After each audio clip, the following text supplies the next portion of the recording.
Merhaba arkadaşlar, Ev Modu kanalına hepiniz hoş geldiniz. Bu videomuzda sizlere elektrik tasarrufu yapabilmemiz için gerekli olan tüm ayrıntıları, tiyoları sizlere göstereceğim, paylaşacağım. Siz de benim bu sizlere göstereceğim tiyoları yerine getirirseniz elektrikte baya bir tasarruf edeceksiniz. Zaten bildiğiniz gibi elektriğe baya bir zam geldi. Faturalar şişmeye başladı. Peki bununla ilgili neler yapmamız gerekiyor? Nasıl bu faturaları biraz böyle aşağı doğru indirebiliriz? Kısaca sizlere bahsedeceğim. Kanalımıza abone olmayı ve like atmayı unutmayın diyorum. Tek tek adımlara başlayalım. Değerli dostlar, öncelikle şunu söylemek istiyorum. Evimizde kullandığımız buzdolabı, çamaşır makinesi, bulaşık makinesi, derin dondurucu gibi beyaz eşyalar mutlaka A+ özelliğine minimum sahip olmasını istiyoruz. Tabii ki bu yeni eşya alacak arkadaşlara önerimizdir. Tabii ki mevcut bir cihazınız varsa biz tabii ki bunları sizlere söyleyeceğiz. Öncelikle buzdolabından başlayalım. Birinci yapmanız gereken özellik şu. Arkadaşlar benim buradaki buzdolabım gibi sizin de buzdolabınız öncelikle gün ışığını almayacak bir yerde olması gerekiyor. Güneş ışığı alır ise buzdolabımız ısınmaya başlayacaktır direkt dış tarafı ve tabii ki içi de bayağı bir tekrardan soğutmaya çalışacağı için ekstra elektrik sarfiyatı yapacaktır. Bu birinci özellik. İkinci özellik ise arkadaşlar buzdolabı gibi ürünlerin peteklerin yanında olmamasına dikkat edin. Eğer yanındaysa ise petekleri kapatmaya çalışın. Yani mutfakta tabii ki sıcak bir ortam istiyorsunuz. Benim burada gördüğünüz gibi derin dondurucum var. Burada da peteğim var ve benim peteğimi ben kısıkta yakıyorum. Yani geri gel zamanla kapatıyorum. Çünkü sıcaklık yine buradaki beyaz eşyaya gelecek. Özellikle buzdolabı, derin dondurucu için konuşuyorum. Ve tabii ki bunlar da ekstra çalışmaya, elektrik sarfiyatı yapmaya başlayacaktır. Şimdi sırasıyla buzdolabımızdan başlayacağız. Neler yapabiliriz? Değerli dostlar, diyelim ki akşamdan yemek hazırladınız. Bir sonraki güne yemeğinizi hazır olmasını istiyorsunuz. Yapmanız gereken özellik şu. Yemeğinizi pişirdiniz. Yemeğinizi mutlaka ağzını yarım açın ve yemeğinizi soğutmadan, sakın ama sakın soğutmadan alıp hemen buzdolabınıza koymayın.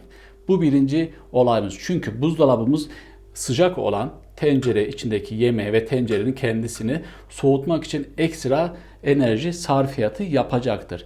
Dediğim gibi yemeğinizi pişirdiniz, kapağını yarım bıraktınız ve burada soğutmaya bırakın. Soğuduktan sonra mutlaka kapağını kapatıp alın buzdolabınızın içine bu şekilde koyun. Bu birinci olayımız. İkinci olayımız ise şimdi buzdolabımızın içini açıyoruz arkadaşlar. Buzdolabımızın içerisinde sırasıyla sizlere nasıl çalışacağını söyleyeceğim. Arkadaşlar üst taraf alt tarafa nazaran daha soğuktur. Bunu unutmayın.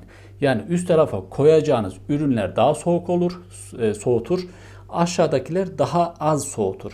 O yüzden üstüne koyacağınız ürünleri buna göre ayarlayın. Yemek yaptınız, yemeğinizin kapağını kapattınız, soğuttunuz vesaire. Bunu üst tarafa koymayın. Aşağılara bir yere koyun arkadaşlar. Unutmayın. Çünkü yemeğinizi fazla soğutmanıza gerek yok. Yani çok fazla böyle buz tutacak şekilde aşırı soğutmaya gerek yok. Diğer olayımız ise buzdolabımızın kış aylarında, bakın benim burada bir çizgi yaptım.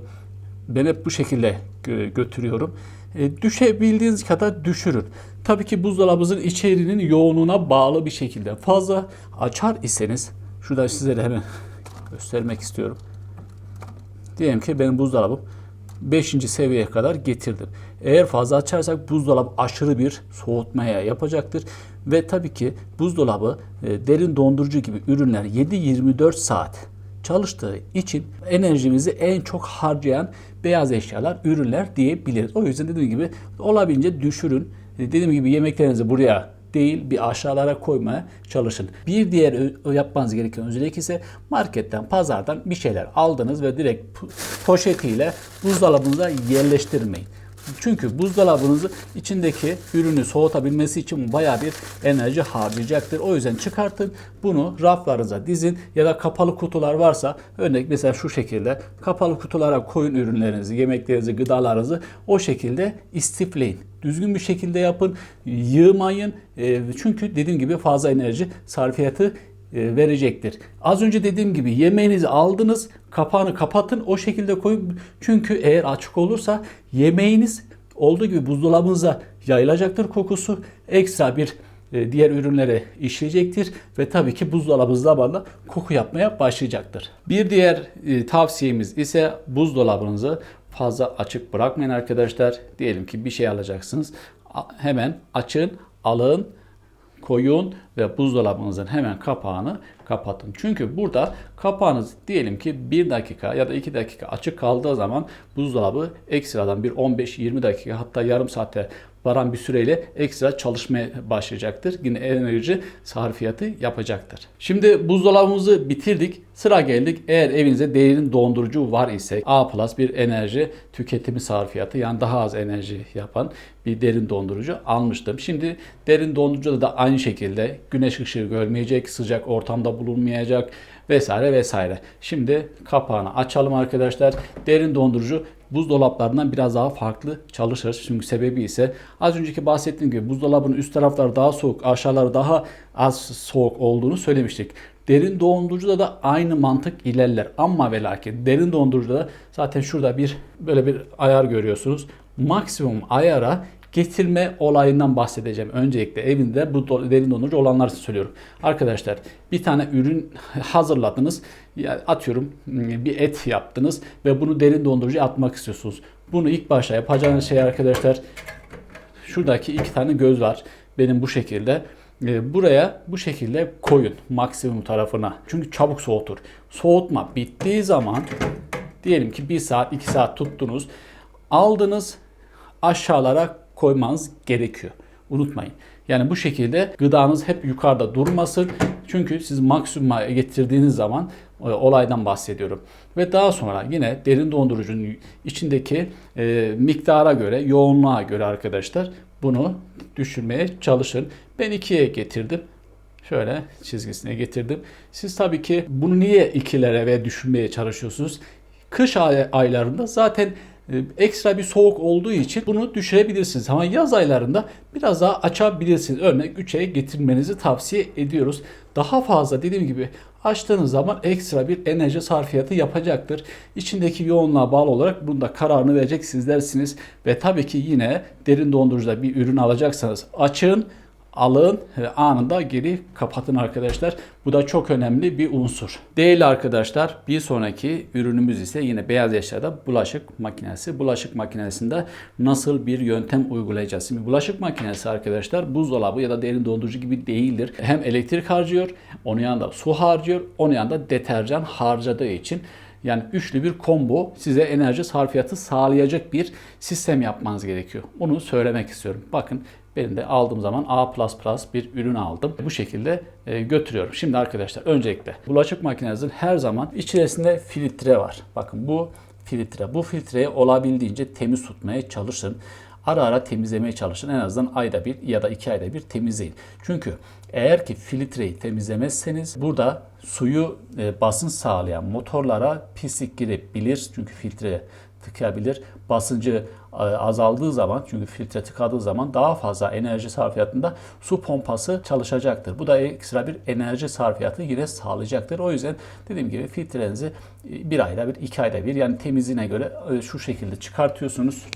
Hemen göstereyim.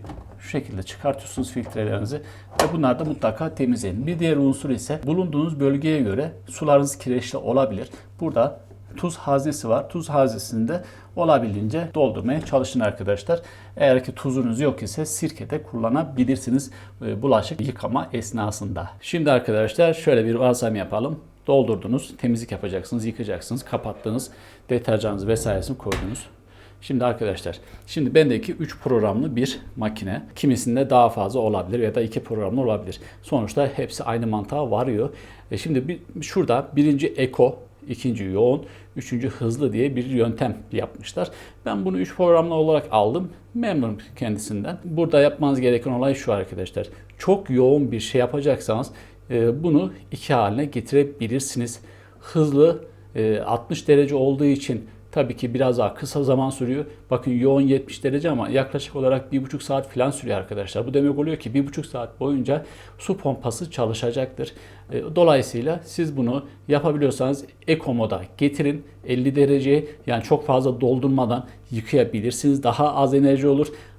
Dura dura çalıştığı için daha uzun süreli yıkama yapar. Bu size şunu olmasın, yani çok fazla enerji sarfiyatı gibi düşünmeyen arkadaşlar. Dileyen arkadaşlar bulaşık makinelerin kullanım kılavuzunda Eco modun ne kadar enerji az harcadığını görebilir. Eco'da yıkayabilirsiniz. Bu şekilde getirebilirsiniz. Bir de bende şöyle bir özellik var arkadaşlar. Yarım yük yıkama özelliği var. Ben buna basıyorum. Diyelim ki yoğuna getirdim. 1,5 saat yapacak diyelim ki. Buna getirdiğim zaman süre kısalıyor. Değerli dostlar, şimdi buzdolabını, derin dondurucu ve bulaşık makinesini sizlere anlatmaya çalıştım. Bunlar çok yoğun kullanılan ürünlerdir. Şimdi öncelikle şuna devam edeceğiz videomuza. Ufak bir bilgi, dipnot vermek istiyorum. Enerji en çok harcayan, çok fazla enerji harcayan evimizdeki eşyaları söyleyeceğim sizlere. Buzdolabı, derin dondurucu ve çamaşır makinesi. Bu üçü çok yoğun enerji harcar. Buzdolabı ile derin dondurucu 7-24 saat çalıştığı için enerji harcadığını zaten, yani çünkü sürekli çalışıyor. Hani ben buzdolabını çekeyim, bir saat sonra tekrar takayım yapamıyorsunuz. Çamaşır makinesi ise arkadaşlar, birazdan oraya geleceğiz. Çamaşır makinesi içinde direkt bir tambur var, yani bir gövde var. İçine çamaşırları attığımız ve bir motor var ve motor enerjiyi çok fazla harcayan bir üründür. Kombili evler olsun ya da normal işte benim şu anda bulunduğum gibi ısı pay ölçerli evler olsun. Her ne olursa olsun kış aylarında peteklerimizi çalıştırmaya çalışıyoruz. İşte evimizi ısıtmak istiyoruz vesaire. Peteklere suyu gönderen, devir daim yaptıran bir su pompası vardır arkadaşlar. Bu da elektrikle çalışır. Şimdi bunu ayrı bir videoda daha sonra yapacağım. Doğalgaz tasarrufuyla ilgili. Ama bir ucu elektriğe geldiği için o yüzden buna da değinmek istiyorum bu videomda. Şimdi arkadaşlar, su pompaları, daha doğrusu petekleri su pompalayan motorlar diyelim, su pompaları, motorlar diyelim. Bunlar da enerji harcadığı için yapmanız gereken olay şu: evinizde fazla o peteklerin çalışmasını engellemek gerekiyor. Bu öncelikle önceliğimiz. Eğer ki ısındığı zaman ve peteklerimize su tahliyesi durduğu zaman kombilerimizdeki su pompası da duracaktır ve enerjiyi kesecektir. Bu da çok büyük bir enerji sizlere geri dönüşü tavsiyesi olarak söylüyorum arkadaşlar. Şimdi onu da hemen göstermek istiyorum. Değerli dostlar, şimdi eğer ki evinize kullandığınız bütün peteklerinizde bu şekilde termostat vana yok ise sizlere tavsiyemizdir. Bütün vanalarınızı termostat vanayla değiştirin. Termostat vanaya dönüş yapın. Şu 2 numara içerisi, yani şuraya gelen hava sıcaklığı, yani odanın sıcaklığını arkadaşlar 18 dereceye geldiği zaman otomatik olarak suyu keseceği için, sıcak gelen suyu keseceği için kombi olsun ya da büyük kombiler olsun. Sonuçta benim evimde kombi yok ama sonuçta benim de buraya tahliye yapan bir motor pompası var arkadaşlar. O yüzden bunu bu şekilde bir cihaz takarsanız, ki bunların ücretleri tabii ki 150-200 arasında değişiyor. Bunu bilen bir ustaya yaptırmanız gerekiyor. Bütün vanalarınızı bu şekilde yapın. Normalde bakın arkadaşlar, gider borusundan normal bir vana var. Eğer ki bu aynısından burada da var ise şu demek oluyor ki sürekli 7-24 saat su pompalayacağı için, sıcak su pompalayacağı için bizim hiçbir şekilde müdahalemiz söz konusu olmayacaktır, durmayacaktır. Biz ne yapacağız? Atıyorum geleceğiz, bu sefer de şuradaki vana gibi kapatacağız, yani yukarıyı kapatacağız. Daha sonra bu soğuyacak. Soğuduğu zaman tekrar diyelim ki işten geldik ya da üşüdük vesaire, havalarda soğudu diyelim. Tekrar açacağız. Açtığımız zaman içindeki soğuk su tekrar ısınmaya çalışacağı için bu sefer daha fazla bir hem doğalgaz harcamış olacağız hem de su pompası daha fazla enerji harcayacaktır, elektrik bağlamında söylüyorum. O yüzden mutlaka termostat vanaya geçiş sağlayın arkadaşlar. İşte mutfak, odalar ve salonu bu şekilde yapmanızı tavsiye ediyoruz. Çok büyük bir enerji sarfiyatından sizi kurtaracaktır. Tasarruf sağlayacaktır. Bu 2-2-4 arkadaşlar. Eğer ki bir tane daha yöntem var, o da kombilerin çıkışlarında normal dijital bir termostatlar oluyor.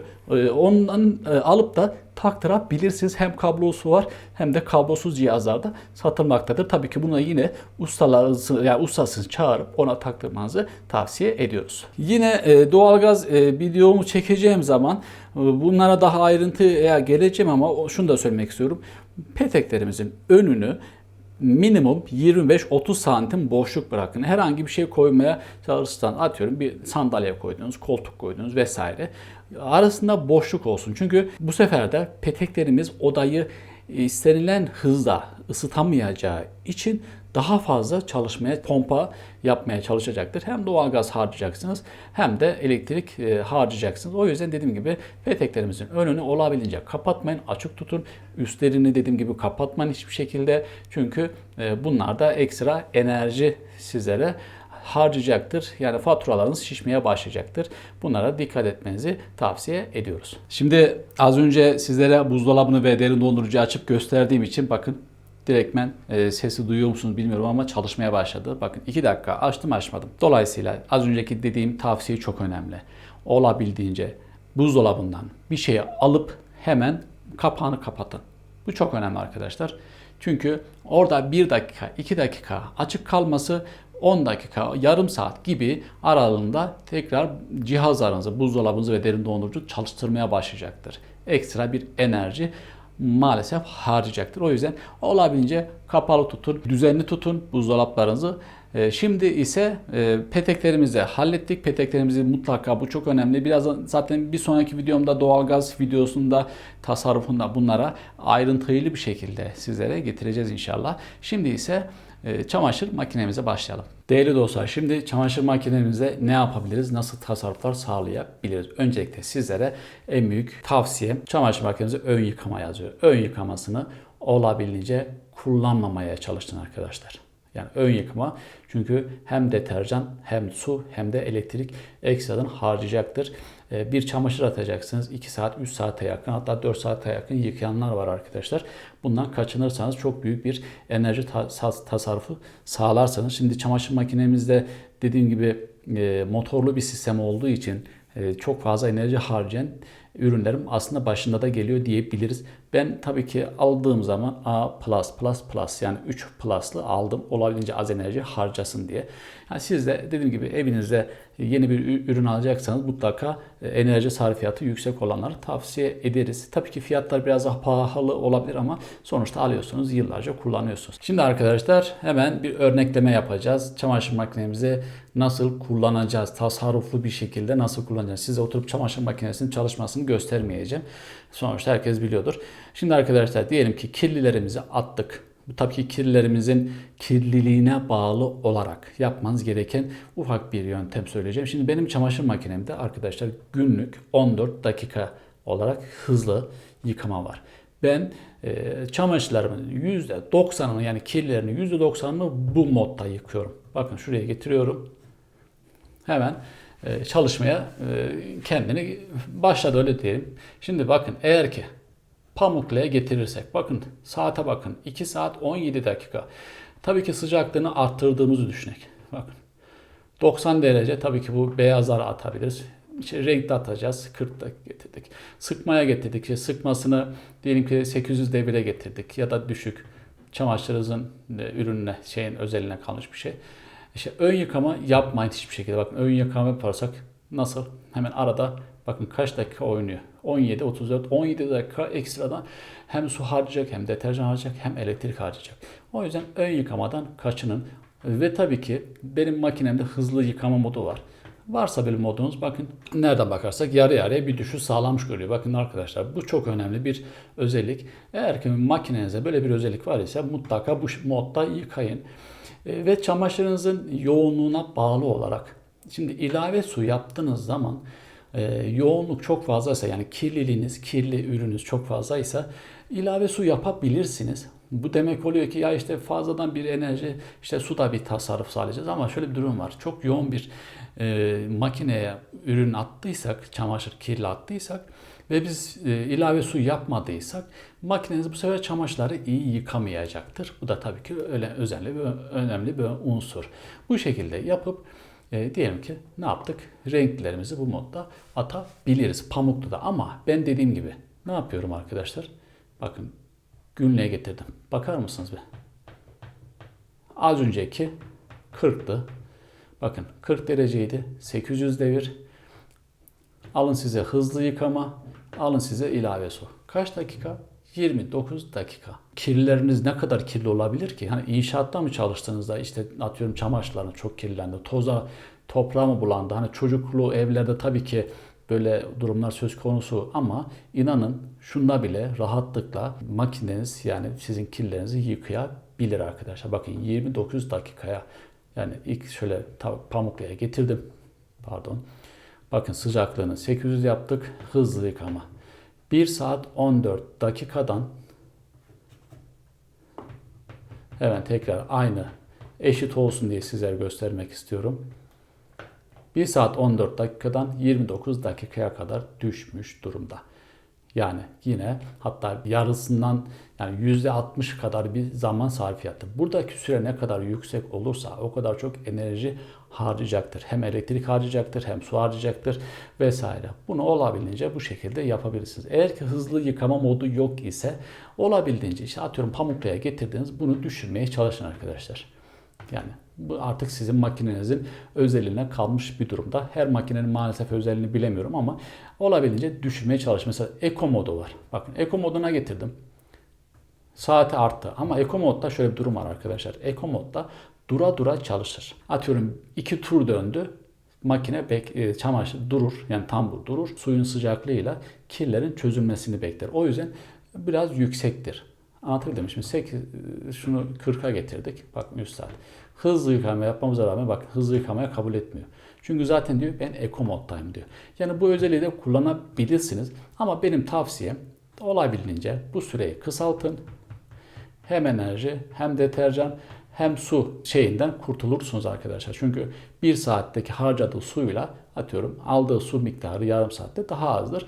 Bu da önemli bir unsur. Mutlaka bunu da bu hale getirin. Bir de tabii ki makinenizin içini temiz tutmaya başlayın. Bakın kireçten olabildiğince arındırmaya çalışın. Kireç çözücü kullanabilirsiniz deterjan haznenize. Şöyle açtığım zaman şuraya deterjanınızı koyduğunuz zaman bir miktarda yine toz halinde ya da kapsül halinde kireç sökücüler satılmaktadır. Ondan da kullanabilirsiniz. Her makinede kullanmanıza gerek yok. En azından atıp kendinize deyin ki işte haftada bir kere kullanacağım. Atıyorum 5 kere makine yıkıyorsam bir tanesinde de kireç sökücü kullanın deterjanınızın gözüne koyarak. Burası ön yıkama. Dediğim gibi ön yıkama olabildiğince yapmanızı tavsiye etmiyoruz. Şimdi ise evimizin ışıklandırmasına gelelim. Işıklandırma özellikle akşam saatlerinde full yanıyor. Çünkü karanlıkta kimse oturmak istemez. Doğal olarak da ona göre kullanacağınız ampullerden bahsedeceğim ve ne yapmamız gerektiğini hemen sizlere kısaca değineceğim. Benim evde bakın burada bir tane burada var. Hemen şöyle tavandan sizlere göstermek istiyorum. Özellikle ışığı yaktım ki görebilirsin diye. Bakın bir tane de burada var. Aydınlatma. Ve benim bu ayrı bir yanıyor arkadaşlar. Normalde bir tane bunu yaktığımız zaman buradaki sönüyor. Şimdi aynısı burada da yanıyor ama ben ne yaptım? Lambasını söktüm. Ne gerek var? Değil mi? Yani zaten bir tane ışık bana yetiyor. Yani ben zaten bu koridorun bu tarafına geldiğim zaman buna gerek yok. Yani burası çok karanlık oldu, kör oldum, göremiyorum demenize gerek yok. Bunu ben söktüm. Dileyen arkadaşlar tabii ki evinizin koridor ve diğer odalarda nasıldır bilemiyorum ama olabildiğince enerji lambalarını sökebilirsiniz. Ben söktüğüm için böyle bundan kaçındım. Sadece bir tane yanıyor. O da şu. Gördüğünüz gibi. Diğer girişteki ise ayrı bir enerji prizi şeyi var, anahtarı var. Onu fazla kullanmıyorum. Şöyle kapatabiliyoruz. Bunu yaptık diyelim. Kullanacağınız ampulleri mutlaka olabildiğince enerji tasarrufu yüksek olan ampuller kullanın arkadaşlar. Bu çok önemli bir unsur. Bunu eğer bu şekilde yaparsanız diyelim ki işte 100 wattlık bir tane ampulünüz var. Buradaki 30 wattlık. Bakın arada 70 wattlık bir enerji tasarrufu sizlere sağlayabilir. Bu şekilde floresan tarzı olabilir, led olabilir. Eğer ki led alabiliyorsanız daha iyi çünkü biraz pahalı ama ledler daha az enerji harcar ve normalinden yani bunlardan daha fazla ışık yayar. Şimdi aynısı salon için de geçerli arkadaşlar. Ben salonda gördüğünüz gibi bakın her birinde 1, 2, 3, 4 tane burada ampul takılabiliyor. Bir tane de şu tarafta var. Bunun olduğu gibi içinde bakın ampuller her tarafta ampul yuvası var arkadaşlar. Bakar mısınız? 1, 2, 3, 4, 6 tane mi ne var? Ben ne yaptım? Hemen sizlere göstermek istiyorum. Şimdi anahtarımda arkadaşlar Şu ikisi buna bağlı arkadaşlar. Diğer ikisi ise hemen şöyle göstereyim. Şuna bağlı. Ben ne yaptım burada? Bakın. Normalde ikili anahtar bunlar. Bakın. Şuna bağlı olan lambayı söktüm. Ne gerek var? Bir tane ışık bana yetmiyor mu? Yetiyor. Ne yaparsınız? Siz hepsini diyelim ki ampulleriniz var diyelim. Gevşetebilirsiniz. Normal durum haricinde gevşetebilirsiniz. Ola ki misafir geldi. Tabii ki hemen o anda sıkılaştırıp yakabilirsiniz. Aynı şekilde karşıdaki için de ben bunları yaptım. Yakından göstereyim. Bakın kaç tane var? 1, 2, 3, 4 tane. Diğerlerini söktüm. Bunu zaten kullanmadığım için buna pek fazla müdahale etmiyorum ben. Bakın bunu da kapattım. Siz olabildiğince dediğim gibi ampullerinizi, gereksiz olan ampullerinizi sökmenizi tavsiye ediyoruz. Gevşetin yani. Yani sökebilirsiniz, gevşetebilirsiniz arkadaşlar. Değerli dostlar, sizlere elimden geldiği kadar evinize elektrik enerjisinden nasıl tasarruf sağlayabiliriz? Bildiğiniz gibi 150 kW'a kadar harcadığımız enerji yani elektrik %54 gibi bir zamla artık gelecek. 150'yi geçen durumlarda ise geçen durumu kadar da %127 idi sanırım yanlış hatırlamıyorum bir zamla gelecek. Bunlardan kaçınmanız için sizlere birkaç tane ufak yapmanız gereken tüyolardan bahsettik arkadaşlar. Bunlar önemli aslında çok önemli. Çalışmayan ürünlerinizi fişini çekin ama buzdolabı derin dondurucu gerek yok. Bir diğer unsur ise işte atıyorum bulaşık makinesinin fişini tabii ki sürekli sök tak yapamazsınız ya da çamaşır makineniz bir arada bir dolapa içine gömülüyse yapamazsınız ama olabildiğince televizyon gibi, ütü gibi teybiniz varsa yani kısacası kullanmayacağınız ürünleri kapattınız ve mutlaka fişini de yani elektriğini de çekin prizden. Bu şekilde yapmanızı tavsiye ediyoruz. Göreceksiniz enerji olabildiğince az yakacaktır. Bunlara riayet edin. Umarım faydalı bir video olmuştur. Elimden geldiği kadar sizlere bir içerik sağlamaya çalıştım. Ev modu kanalı olarak sizlere elimden geldiği kadar güzel videolar çekiyorum. Abone olmayı, like atmayı unutmayın. Yorumlarınızı, sorularınız varsa aşağı yazabilirsiniz. Bizi izlediğiniz için teşekkür ederiz. Bir sonraki videomuza görüşmek üzere. Esen kalın.